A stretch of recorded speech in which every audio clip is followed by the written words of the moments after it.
Indonesia merupakan negara dengan jumlah penduduk Muslim terbesar di dunia, tetapi hingga kini, potensi ekonomi syariahnya masih belum sepenuhnya menjadi kekuatan utama dalam pembangunan nasional. Buku Membangun Ekonomi Berkeadilan karya Dr. Didi Apriyadi dan Prof. Dr.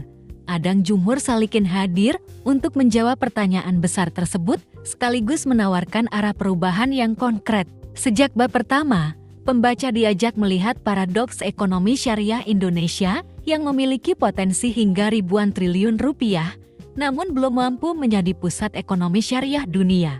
Menurut penulis, persoalan utamanya bukan sekadar kurangnya sumber daya, melainkan lemahnya literasi, inklusi, kolaborasi, dan implementasi ekonomi syariah dalam kehidupan masyarakat. Buku ini kemudian membahas bagaimana masyarakat ekonomi syariah atau AMS dapat menjadi motor penggerak perubahan melalui berbagai program nyata yang melibatkan pemerintah, akademisi, pelaku usaha, hingga masyarakat umum.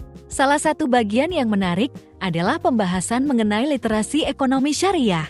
Penulis menunjukkan bahwa banyak masyarakat sebenarnya mengenal istilah ekonomi syariah, tetapi belum memahami cara menerapkannya dalam aktivitas ekonomi sehari-hari. Karena itu, peningkatan literasi dipandang sebagai fondasi penting sebelum berbicara mengenai pertumbuhan industri syariah.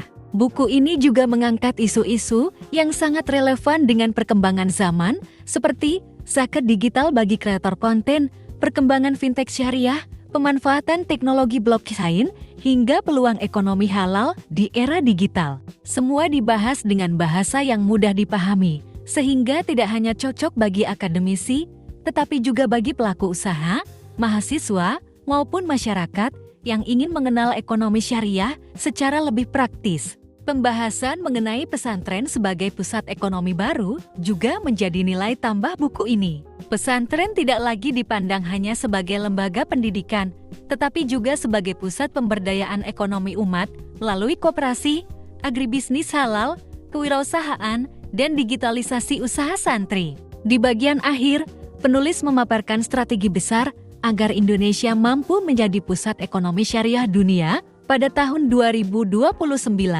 bahkan menjadi bagian dari visi Indonesia Emas tahun 2045. Strategi tersebut menekankan pentingnya sinergi antara MES, pemerintah, Bank Indonesia, OJK, lembaga pendidikan, pelaku industri, dan masyarakat dalam membangun ekosistem ekonomi syariah yang inklusif, inovatif, dan berkelanjutan.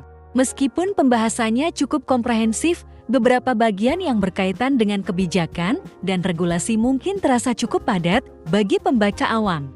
Namun secara keseluruhan, buku ini tetap menarik karena disusun secara sistematis dan didukung berbagai contoh kasus yang relevan dengan kondisi Indonesia saat ini.